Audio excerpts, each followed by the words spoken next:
요한계시록 강의 35번째 시간입니다. 오늘 설교 제목은 영원한 복음 vs 영원한 고통, 영원한 복음 vs 영원한 고통, 영원한 복음과 영원한 고통. 이제 그 설교 제목으로 하나님의 말씀 증거하도록 하겠습니다. 오늘도 새 천사가 등장을 하죠. 새 천사가 등장을 하는데 결론부터 말씀드린다 그러면 인내를 촉구하기 위해서 또 미래의 승리가 우리에게 있다, 이것을 예고하기 위해서 새 천사가 등장한다라는 것입니다. 오늘 말씀을 통해서 우리가 붙들어야 될 게 뭐냐, 말세를 살아가는 성도들이 가져야 하는 영원한 복음, 그러니까 구속함을 받은 성도들이 변치 않는 구체적인 행동 강령, 우리 그렇게 이해해도 좋다고 생각합니다. 그러니까 세 명의 천사가 우리 하나씩 알려주는 거예요. 그래서 첫째 천사 나오고 둘째 천사, 셋째 천사 나와서 마지막 때를 살아가는 우리들이 어떠한 행동 지침을 가지고 살아야 되는지, 그 세 가지. 맨 마지막 12절에 결론이 뭐냐, 이제 그 이야기를 한번 살펴보도록 하겠습니다. 첫 번째 6절과 7절입니다. 오늘은 좀 말씀을 좀 계속 반복해서 읽는 게 좋을 것 같아요. 우리의 행동 강령이니까. 6절, 7절 다시 한번 읽어보겠습니다. 시작. 또 보니 다른 천사가 공중에 날아가는데 땅에 거주하는 자들 곧 모든 민족과 종족과 방언과 백성에게 전할 영원한 복음을 가졌더라. 그가 큰 음성으로 이르되 하나님을 두려워하며 그에게 영광을 돌리라. 이는 그의 심판의 시간이 이르렀으니 하늘과 땅과 바다와 물들의 근원을 만드신 이를 경배하라 하더라. 아멘. 중요한 포인트가 하나 있습니다. 뭡니까? 영원한 복음이라는 거예요. 영원한 복음을 가졌더라, 이 말씀이 있죠. 그 영원한 복음이 뭐냐, 이제 그걸 살펴보도록 하겠는데, 일단은 6절에 보니까 또 보니, 그러니까 보는 게 중요하다 그랬죠. 오늘 어제 새벽에 했지만 어제 설교 제목이 내가 보니 보라 였잖아요.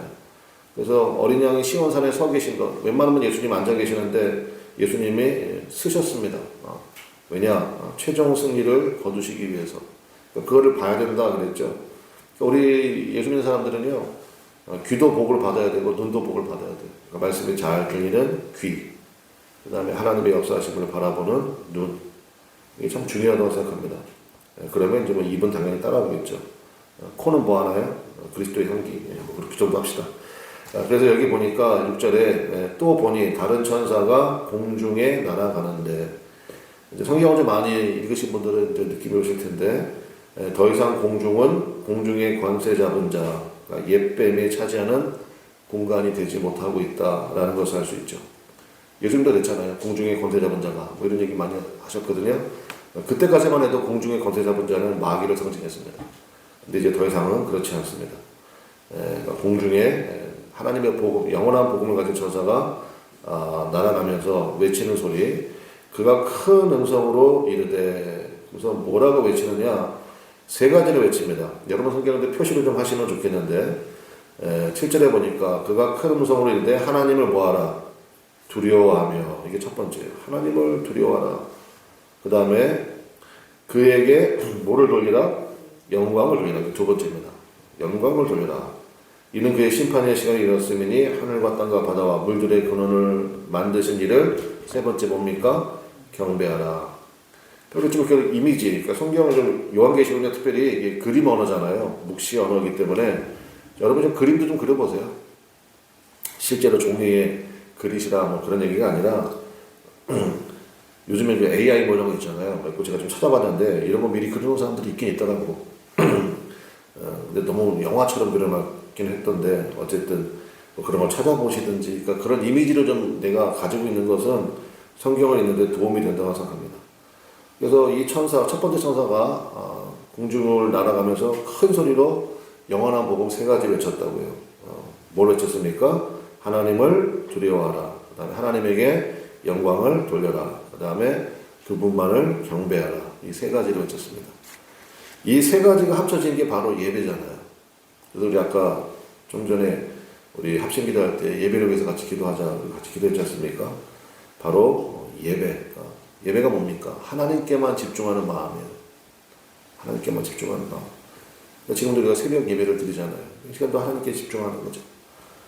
그러니까 이게 마지막 때로 살아가는 성도의 첫 번째 행동 강령, 예배에 집중하기 이겁니다. 그 다음에 두 번째 천사가 외치는 소리는 뭐냐? 8절인데요. 8절 한번 같이 읽겠습니다. 시작.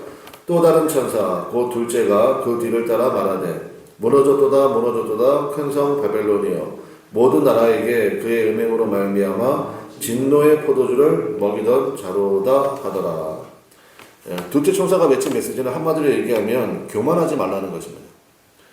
여기 보니까 무너졌도다 무너졌도다 큰 성 바벨론이여 이렇게 얘기하고 있죠. 큰 성 바벨론, 당연히 로마를 지칭합니다. 사도 요한이 살던 시대였으니까 바벨론, 로마 이렇게 대놓고 말하기 좀 어려운 거예요. 근데 큰 성 바벨론 그러면 다 알아듣는 거죠. 바로 로마를 지칭한다. 근데 바벨론 제국과 로마 제국, 우리 13장 할 때 그 짐승 2마리 할 때 머리가 애굽이라고 그랬잖아요. 우리 그때 살펴봤잖아요. 바벨론, 그 다음에 페르시아, 그 다음에 로마, 그 다음에 헬라라는 제국이 중간에 껴있긴 한데 헬라는 나중에 4나라로 나눠지거든요. 그러니까 3 더하기 4니까 7나라. 그렇게 우리가 이해할 수 있다 말씀을 드렸는데, 특별히 이 바벨론 제국과 로마 제국의 공통점이 뭐냐? 예루살렘 성전을 파괴한 제국들이라는 공통점이 있습니다. 바벨론 느부갓네살 와가지고 첫 번째 솔로몬 성전 완전히 무너뜨렸고, 그 다음에 로마 제국은 예수님 말씀하신 것처럼 AD 70년에 디도 장군이라는 장군이 들어가가지고 예수님 말씀하신 것처럼 문자 그대로 돌 위에 돌 하나도 남지 않으더라고. 왜냐면 그 돌에다가 막 금을 입혀놨거든. 그러니까 그 금 베낀다고 진짜 돌 하나하나씩 완전히 다 무너뜨렸습니다. 지금 무너져 있어서 지금까지 무너져 있는 거예요. 그러니까 바벨론 제국과 로마 제국의 공통점이 바로 예루살렘 성전을 파괴한 제국들이라는 것인데, 그러니까 그때는 힘이 있다고 큰 성 바벨론이 하나님 아무것도 아니야. 우리 로마 황제가 진짜 신이야. 이런 것들을 표명하면서 하나님의 성전을 파괴했거든요. 그러니까 결론이 뭡니까? 하나님 앞에 스스로 크다고 자칭하는 것들은 다 무너지게 돼 있다라는 것입니다. 그러니까 오늘날의 큰 성 바벨론은 한마디로 얘기하면 만몬으로 대표되는 물질 만능주의, 그게 바로 큰 성 바벨론입니다. 예수님도 분명히 경고하셨죠. 하나님과 재물을 겸하여 섬길 수 없다 이렇게 말씀하셨습니다. 재물은요 거의 하나님 흉내를 거의 비슷하게 다 내요. 하나님과 재물을 겸하여 섬길 수 없다. 그럼 둘 중에 하나 섬기라는 얘기예요. 그러니까 하나님을 온전히 섬길 때 재물은 좋은 도구가 되거든요.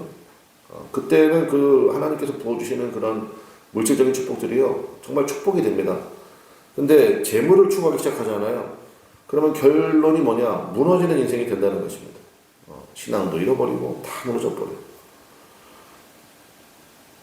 특별히 둘째 천사가 외치는 소리 있죠. 큰 성 바벨론을 향해서 무너졌도다 무너졌도다 이렇게 말하고 있잖아요. 그러니까 과거형으로 말하고 있잖아요. 이거는 일종의 수사학적 용법입니다. 우리나라도 그런 거 있어요. 그러니까 말하는 사람, 화자의 확실한 의지를 말할 때는 우리나라도 과거형으로 말하거든요. 너 오늘 엄마한테 혼났다. 아직 혼 안 났거든? 근데 이미 이렇게 말해버리는 거예요. 너 오늘 엄마한테 너 혼났다. 아니면 너 오늘 나한테 죽었어. 아직 안 죽었거든? 근데 말하는 사람이 확실한 의지가 들어간 거잖아요. 그래서 이게 과거형으로 얘기하는 거예요. 무너졌다, 무너졌다. 확실하게 무너진다는 거예요. 하나님을 대적해서 교만하여지는. 그래서 여러분 이걸 기억하시면 좋겠어요. 교만하며 하나님의 타켓이 되고요. 겸손하며 하나님의 은혜가 머무는 사람이 됩니다. 또 교만한 사람은요 혼자는 괜찮아. 옆에 사람은 다 병들어 있어. 겸손한 사람은요 그 사람 주위는 다 사랑하기 시작합니다. 생명을 얻기 시작하고. 그러니까 성경 전체의 메시지 하나를 딱 잡아라 그러면 은혜를 받아야 되는데 은혜는 겸손한 자에게 임한다. 그거예요. 교만하면 은혜 받을 수 없습니다. 하나님의 타켓이 된다라는 것을 꼭 명심하시기를 바랍니다. 그러니까 하나님께서 우리에게 힘 주실 때 있거든요. 능력 주실 때. 그러니까 모든 게 다 그래요. 그러니까 건강이 됐든 물질이 됐든 권력이 됐든 하나님께 힘을 한번 줘보신다고. 그럴 때 그거를 빨리빨리 전환해서 쓸 줄 알아야 돼요. 그 외에 폭포가 왜 힘이 있습니까? 높은 데 있잖아요. 그 위치 에너지를 운동 에너지로 바꿔버리죠. 그러니까 뭐 수력 발전 그런 게 그런 원리 아니에요. 그 떨어지는 힘으로 그 탑원을 돌려가지고 전기를 발생시킨 거잖아요. 그러니까 하나님께서 우리에게 힘 주실 때 있어요. 그때 잘해야 돼요. 그래야 그게 지속이 돼요. 한번 줘봤더니 아주 그냥 애가 주체를 못하네. 뭐 거들먹거리기 시작하고 남 판단하고 정죄하고 그러면 아이고 저러다가 저거 지옥 가겠다 싶어가지고 하나님이 얼른 걷어가시. 그러니까 하나님이 힘 주실 때 그때가 기회예요. 빨리빨리 전환시켜야 돼요. 하나님이 기뻐하시는 사명의 에너지로 빨리빨리 전환시킬 줄 아는 것. 그것이 참된 지혜라는 것입니다. 마지막 세 번째 천사는 뭘 외치느냐? 9절과 11절이에요. 같이 한번 읽어보겠습니다. 9절과 11절. 9절부터 한번 쭉 읽어봅시다. 시작. 또 다른 천사 그 셋째가 그 뒤를 따라 큰 음성으로 이르되 만일 누구든지 짐승과 그의 우상에게 경배하고 이마에나 손에 표를 받으면 그도 하나님의 진노의 포도주를 마시리니 그 진노의 전에 섞인 것이 역시 부은 포도주라. 거룩한 천사들 앞과 어린 양 앞에서 불과 유황으로 고난을 받으리니 그 고난의 연기가 세세토록 올라가리로다. 짐승과 그의 우상에게 경배하고 그의 이름표를 받는 자는 누구든지 밤낮 쉼을 얻지 못하리라 하더라. 아멘. 세 번째 천사가 외치는 메시지는 뭡니까? 한마디로 얘기하면 세상에 취하지 말라. 여기 계속 진노의 포도주라는 얘기가 계속 반복해서 나오잖아요. 그러니까 세상이 특별히 마귀가 우리를 넘어뜨릴 때는 어떻게 하느냐? 취하게 만듭니다. 돈에 취하게 만들든지, 음란에 취하게 만들든지, 권력에 취하게 만들든지. 그러니까 이 진노의 포도를 통해 가지고 우리를 취하게 만든 다음에 어마어마한 영적 공허함을 줘요. 그래서 우리가 예배를 소중히 여겨야 되고 예배를 통해서 충만함을 받아야 돼요. 영적인 진공 상태는 없습니다. 그 불교가 그래서 위험한 종교예요. 왜냐면 불교는 계속 비우는 것만 하잖아요. 비우는 것만. 뭐 공수래 공수고 그러면서 비워야 된다고. 근데 그게 절대로 비어있지가 않아요. 이게 성경에 나오잖아요. 어떤 귀신 들린 사람이 있는데 귀신이 나갔다면서요. 귀신이 막 여기저기 돌아다녔대. 그러다가 마땅한 데가 없는 거예요. 귀신도 되게 편안한 데를 찾나 봐. 그래가지고 내가 내 집으로 돌아야 되겠다. 여러분 그거 되게 무서운 말 아니에요? 귀신이요 자기 집처럼 여기는 사람이 있어요. 그래서 들락날락거리는 거예요. 귀신이 나가면 그 사람이 괜찮아 보여. 근데 또 귀신이 또 들어와. 그러면 또 그냥 엉망진창이 되는 거지. 그 귀신이 자기 집으로 들어가겠다고 들어갔는데 그 집이 깨끗이 소재되었대요. 그러니까 저는 여기서 모든 철학과 종교의 한계를 봐요. 모든 철학과 종교가 다 뭐 그런 거 추구하잖아요. 인간이 뭐 이렇게 살아야 된다, 저렇게 살아야 된다. 이런 얘기, 저런 얘기 하고. 아니, 불교에서 가끔 이제 뭐 그런 거 들어보면 그 사람들이 뭐 틀린 말 합니까? 그래, 맞아. 저게 삶의 지혜지. 근데 문제는 뭐냐면 그 다음이 없어요. 채워야 돼요. 영적인 진공 상태는 없다니까요. 그러니까 그 귀신이 어떡합니까? 되게 불편한 거예요. 귀신은 더러운 놈이잖아요. 그러니까 귀신은 더러운 거 좋아하거든. 귀신 들어가면 사람이 생각도 더러워지고 말도 더러워지고 행동도 더러워지는 거예요. 너무 깨끗한 거예요. 그 귀신이 어떻게 했느냐? 포기했어요? 아니요. 자기보다 더 악한 귀신 7을 끌고 들어왔대. 그러니까 여러분 예수님의 보혈로 깨끗함을 받고 그 다음에 거기에 따라합시다. 성령 충만, 성령 충만, 은혜 충만, 말씀 충만, 찬양 충만이 들어가야 돼요. 그래야 다른 것들이 침투를 못해요. 제가 예전에 들었는데 그 AAA 뭐 알코올 뭐 이렇게 그 협회야. 알코올 중독에 빠진 사람들을 건져주는 협회를 AAA라고 부르더라고. 근데 거기에서 저는 그게 굉장히 인상적이었어요. 알코올 중독자들이잖아요. 다 벗어나기 원하는 사람들이잖아요. 그 알코올 중독에서 어떻게 하냐? 술 들어가기 전에 다른 걸로 먼저 채운대. 보니까 우유를 많이 먹게 하더라고. 우유를. 그래서 우유를 막 여기까지 먹여라. 충만하죠?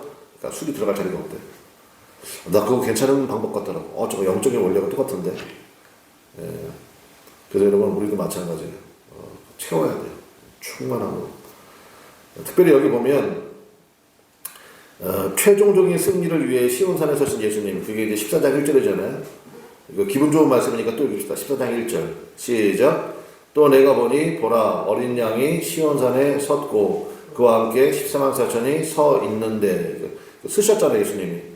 어린 양이 시온산에 서신 그 예수님이 이제 셋째 천사의 이 외치는 소리를 통해 가지고 끝까지 예수님을 대적하는 자들을 어떻게 다루시느냐 그 경고의 말씀이에요. 그래서 세상에 취하지 말라. 그 마지막 그 사람들의 모습이 뭐냐? 불과 유황으로 고난을 받는데 10절 마지막에 있죠. 거룩한 천사들과 어린 양 앞에서 불과 유황으로 고난을 받으리니 11절 보세요. 그 고난의 연기가 그 다음 뭐라고 되어 있습니까? 세세토록 올라가리거든. 그래서 오늘 설교 제목이 영원한 복음을 여러분이 취할 것이냐 아니면 영원한 고통 가운데 세세토록 불과 유황 가운데 고통받을 거냐. 그러니까 이렇게 말씀을 우리에게 주신 이유가 뭐예요? 선택하라는 거예요.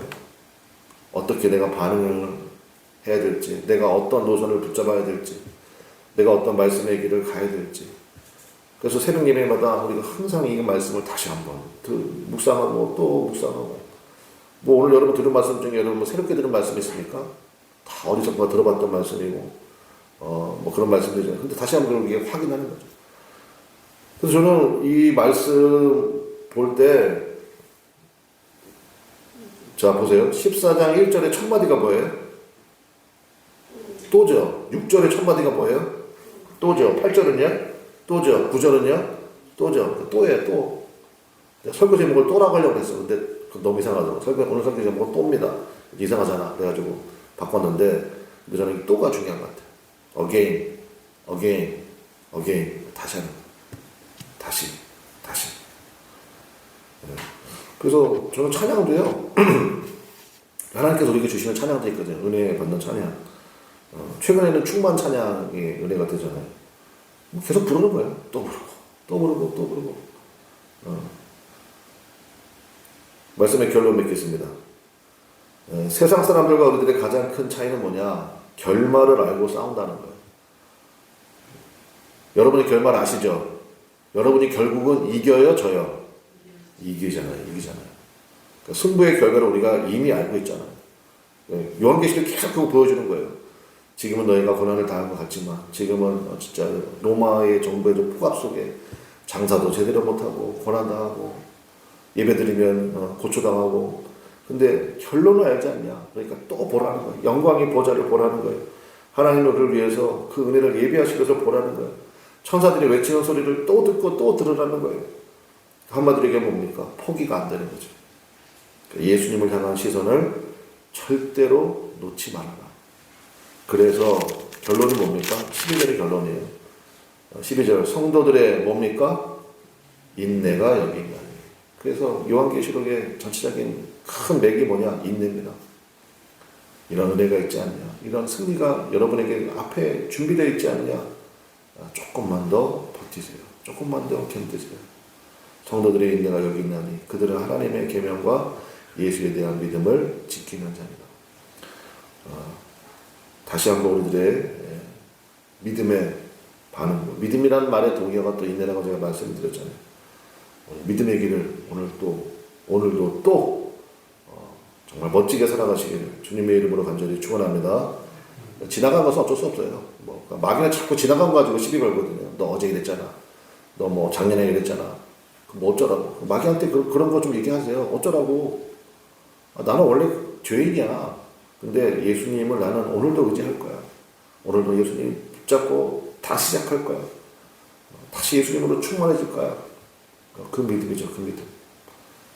여러분에 대해서도 그렇고요. 다른 사람에 대해서도 그런 마음 가지십시오. 감히 나한테 내가 반드시 이루지 마세요. 예수님이 나를 대하듯이 우리도 그 영혼을 대하고 그래서 오늘 또입니다. 또 기도하겠습니다. 하나님 우리에게 이 믿음 주시고 다시 한번 견딜 수 있는 힘도 주시고 하나님 아버지 성도들의 인내가 여기 있나니 여기에 우리들의 이름도 들어가기 원합니다. 나의 인내, 우리 집사님의 은혜, 권사님의 은혜, 인내 그 믿음 가지고 오늘도 다시 우리에게 예비하신 그 은혜를 바라볼 수 있는 힘을 주고 다시 시작할 수 있는 힘도 주십시오. 그 은혜를 우리에게 다시 한번 새롭게 하옵소서 간절히 기도하시면 좋겠습니다. 다 같이 주여 한번 부르고 간절히 기도하겠습니다. 주여 하나님 아버지 역사하소서, 인도하소서, 교회를 붙들고 나가기를 원합니다.